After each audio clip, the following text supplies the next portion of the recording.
have stood here for a century,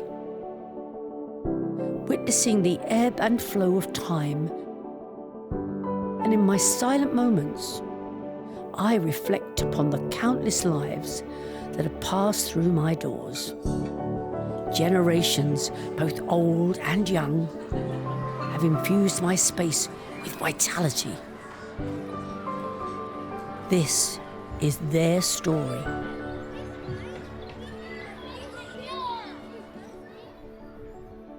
Really like seeing a place come to life. I care about it a lot, you know, I want to see it used, I want to see it surviving.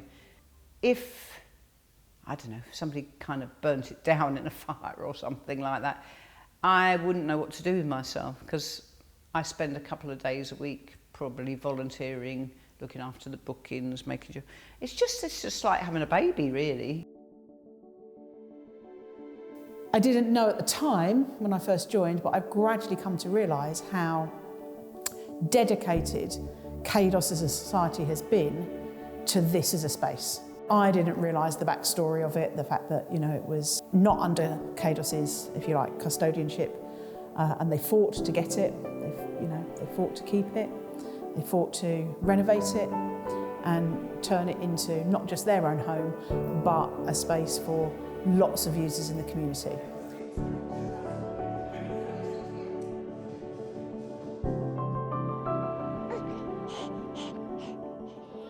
And when I see some of the longer standing members and what they've done, you know, literally physically with their bare hands to make this space work and to repair it and to maintain it, and, you know, it's phenomenal, and you can't not fall in love with that sense of community effort and endeavour. It's incredible.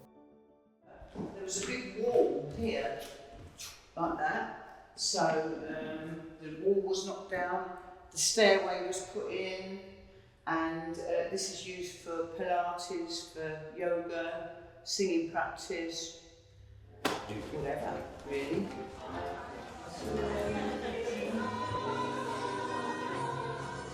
It's another little victory for little England, and this time it really feels as if we've won. Go, move. The victory is on, the victory is on, and notice of our perch. Begin the surge. Off. At the turn of the last century, before the establishment of Mornington Hall, the grounds were occupied by almshouses and a prominent Victorian laundry. A glimpse into the past is seen in this 1918 photograph, portraying the empty plot that would later transform into Mornington School. Established in 1924 by teachers Miss Hunt and Miss Nix, who relocated to Chingford, the private school for girls and boys took shape. Offering tennis, swimming and a veranda for summer lessons, it was educating local children from age 3 years and upwards. This early 1930s aerial shot shows the school before the addition of the teachers' living quarters. The two principals of the school were Edith Hunt and Muriel Nix. And we know that they got this schoolhouse built, and this upstairs was the bedroom area. And this was where they lived, and then they worked by running the school out of the main hall. So powered through by strong women. A very ill wind is blowing in the outside world, bringing change for us all. Amidst global turmoil in 1939, with Germany's invasion of Poland, Britain and France declare war. The world outside was changing.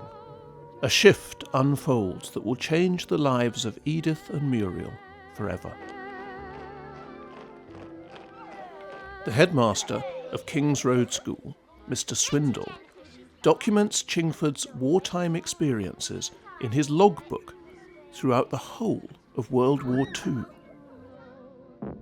Refugees from Silvertown and the tidal basin seek shelter as the war intensifies and Chingford prepares for the impending bombs. Notes from the North Chingford Committee meeting reveal that Mornington School, cherished by Miss Hunt and Miss Nix, would be requisitioned by the government for use in the war effort. In 1941, a wartime community canteen opened in Mornington School, offering daily home-cooked food.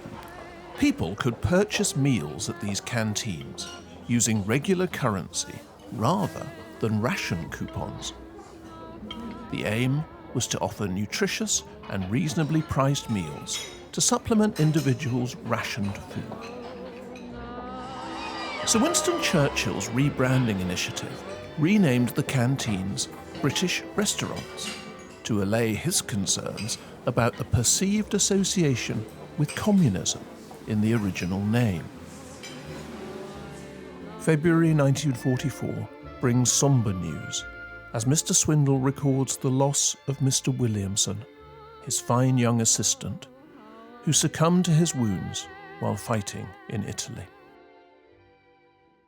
I got called in by the governor, Swindle, and he said to me, "I'm making you a bank boy," he said, "and you're going to be taking the dinner money up to the bank once a week.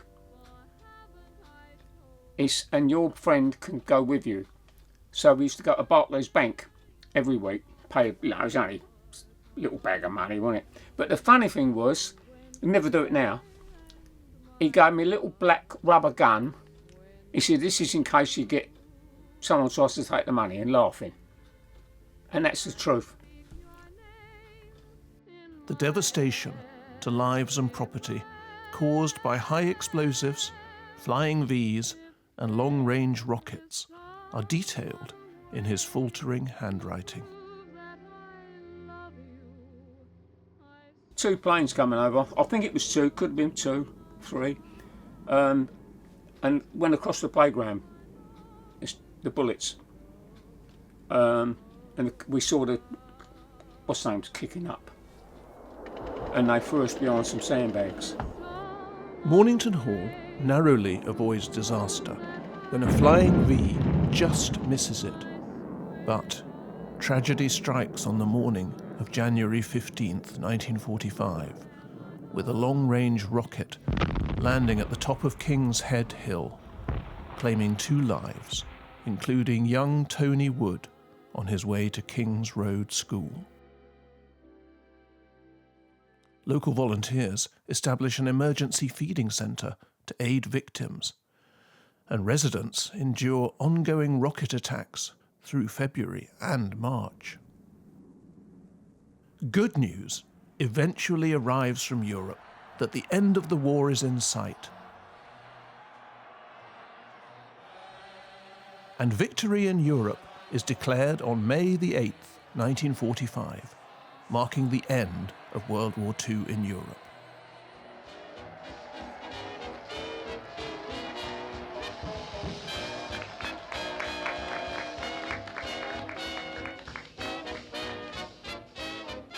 Years later, we realised what we'd lived through and how marvellous it was when it ended. Because we'd walk to school every morning, and although we were little, we knew we could be killed tomorrow.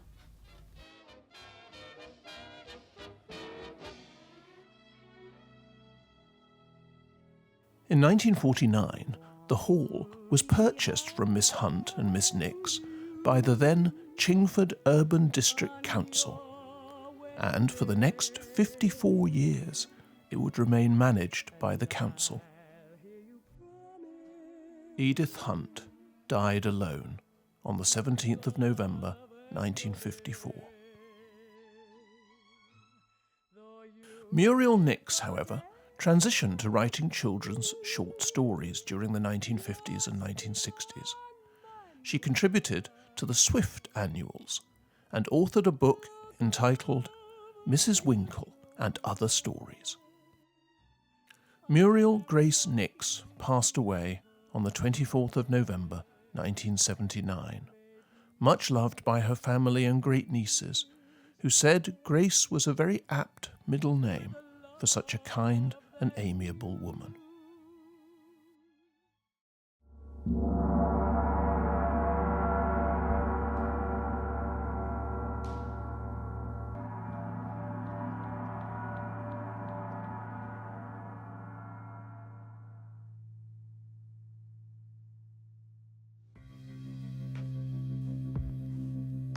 was here between 1955 and 1960.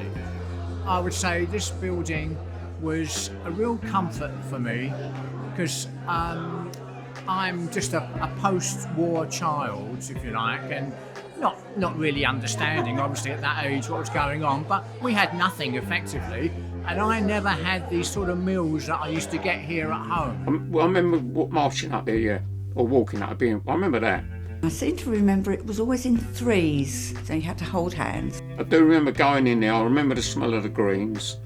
Things I probably didn't like so much: steamed fish, lumpy mashed potatoes. But the better memories were the desserts, like chocolate pudding and white sauce and prunes and pink custard. It was always a nice feeling that we were going to have a nice cooked dinner. You know, I loved it. I loved school dinners, you know. Not every child eagerly anticipates the school dinners served in Mornington Hall. She said, well, unfortunately, she said, Trevor has been rebelling against school lunches, which she said a lot of them do when they first start school. But she said he decided one day to get into the middle of Station Road, which is the main road, and just sit down. Apparently it took them about a quarter of an hour. And being a main road, you can imagine the amount of traffic that was a standstill. And basically he won his case. My husband worked locally, so he was able to come to the school at lunchtime in his motorbike and sidecar. And Trevor used to sit in the sidecar and eat his sandwiches. As Mornington Hall enters the swinging 60s, an era of vibrant parties unfolds for adults. Meanwhile, the local children learn road safety at the Tufty Club. This is what happened one day when the ice cream van stopped by Tufty's house. Ice cream! And Tufty goes to find his mummy. Tufty always asks his mummy to go with him to the ice cream van, but Willie Weasel has gone off to get an ice cream by himself.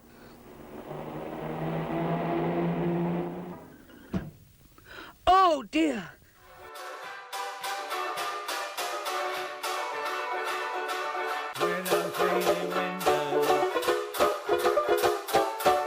Well, it's lovely to be back actually, but I would have been here for the first time, I think, early 70s. So I bought the deck, the amplifier, microphone stand for £200. That got me started. Didn't have the car then, but people were already booking me for their 18th birthday, their 21st birthday.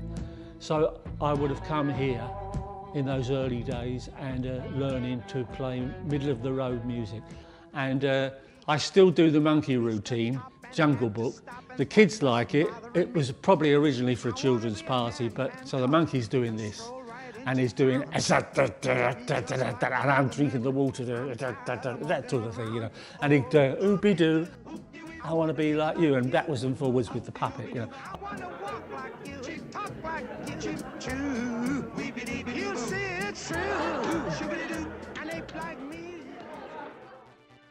It's 1992, and I am beginning to sense a weariness settling in. The yoga sessions, lively parties, and the camaraderie of the 50s Plus Club are the driving forces that sustain me. However, a slow deterioration is underway. And without intervention, I am on the verge of falling apart.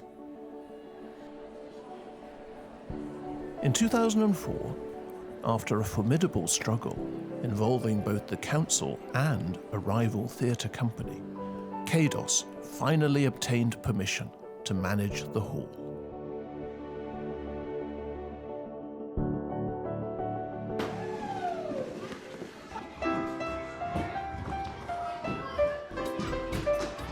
Mornington Hall is the best thing that's happened to Yellowbirds. We have the most amazing garden. We've got what we call the play space, which is the hall. There's even a studio upstairs.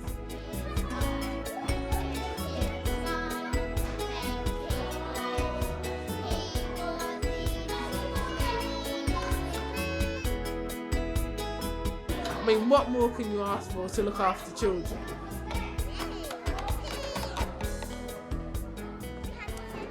I just basically come in here when, on a drop of a hat, when Jackie says there's a toilet leaking or something like that, you know, just to get them out of trouble as quick as I can, really. I remember coming here back in the day when my friends' dads were celebrating their 50ths in here, so it's sort of like, we know how good it is for the community in here, you know, like the hall itself. Yeah. But Jackie's done marvels with it, really, and the place is still thriving, which is which is the main thing. And really well used. Yes, every time you come in here, there's always someone in here. Yeah, I'm creeping past dancers and. 2, 3, 4, 1. Again, show your leg. Show your leg. Just look at my leg. Look at my leg. It's fabulous. And then 3, 4.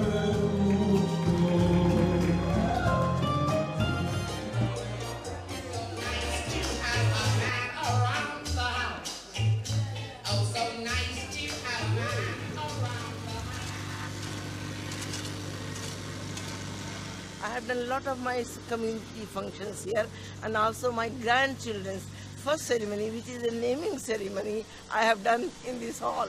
So I have known this hall. It's very dear to my heart.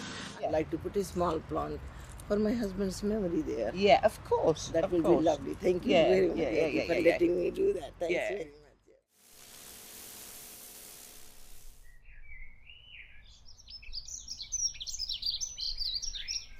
We were told by the council that we had to replace all the rotten.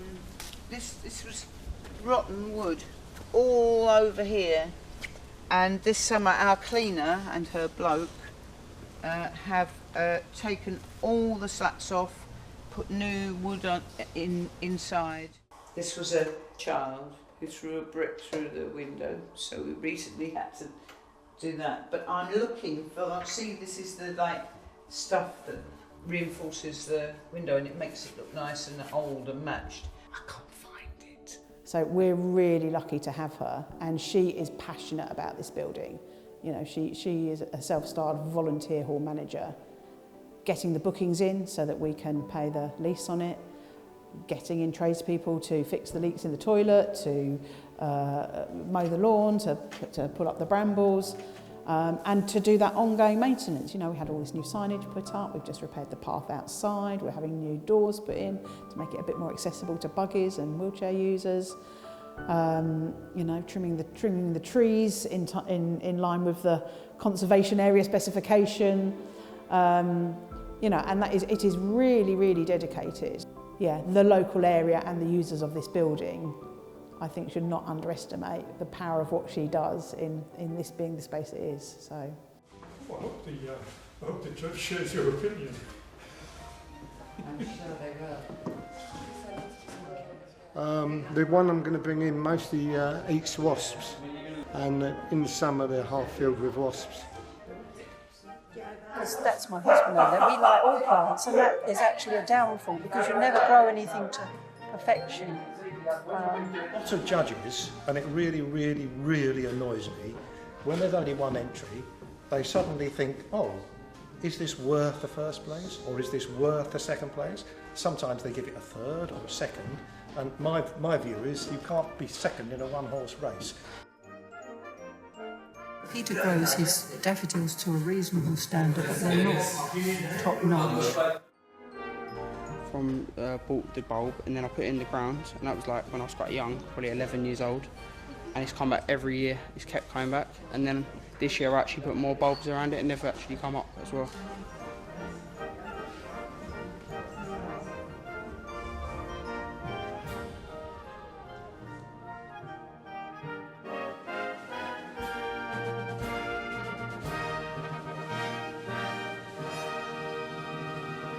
Are we going to be in for another bill of, over £1,000 for water?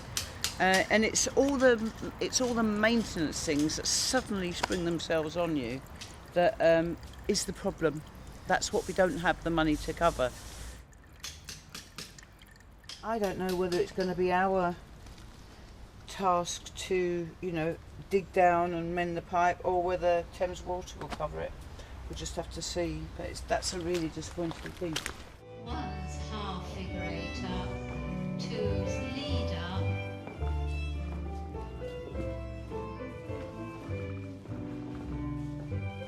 and I didn't think I would ever have a tattoo, but yeah, that's from Wales, Betsy Coed. I saw that in Betsy Coed, so that's Betsy. That's Monty, because I live in Montgomery, and that is my cat, Claude.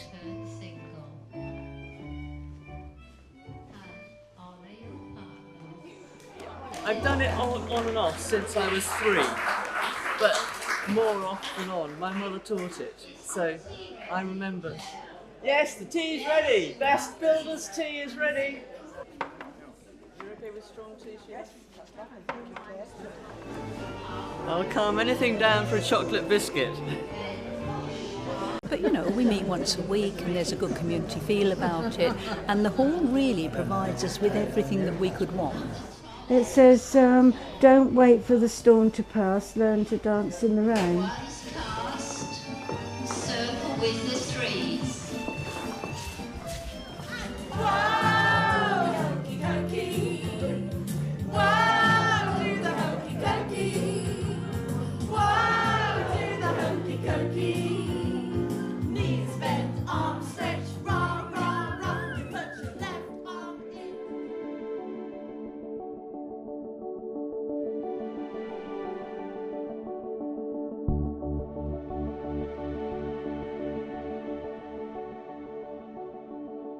Drama is always a good thing to involve local people. We have so many different characters in our drama group, and they all get on really well. And we call it our CADOS family. In there, I mean, when we did Sister Act, we were all in our nun's habit out here trying to carry a great big table on, and it was snowing. She's going to be eaten at the banquet. You're under arrest! For what? The illegal possession of meat. He has magic fingers, and I feel no pain. I look forward to each visit in a way I can't explain. Don't find out you might have learned things like rotten spells return. I think as far as I'm concerned, I've had as much as I can take. Pig! No pig!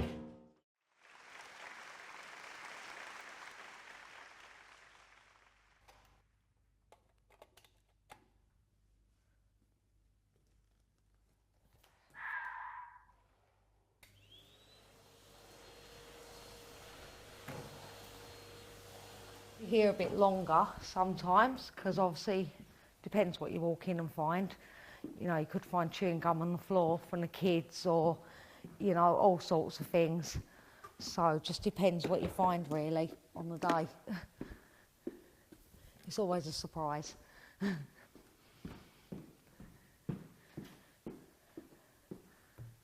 I've walked in and found like coats down toilets before and all sorts.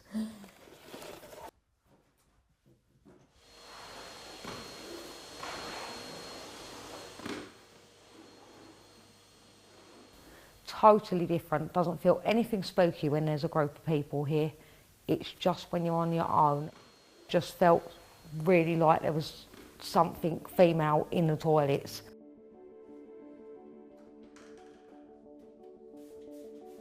Obviously I'll just say to her, I'm just in here cleaning, I'm just looking after the place, you know, so yeah, that's all I'd say. We're looking after the place. And she does look after me. Just one of hundreds who over the years have embraced the responsibility of caring for both me and our community.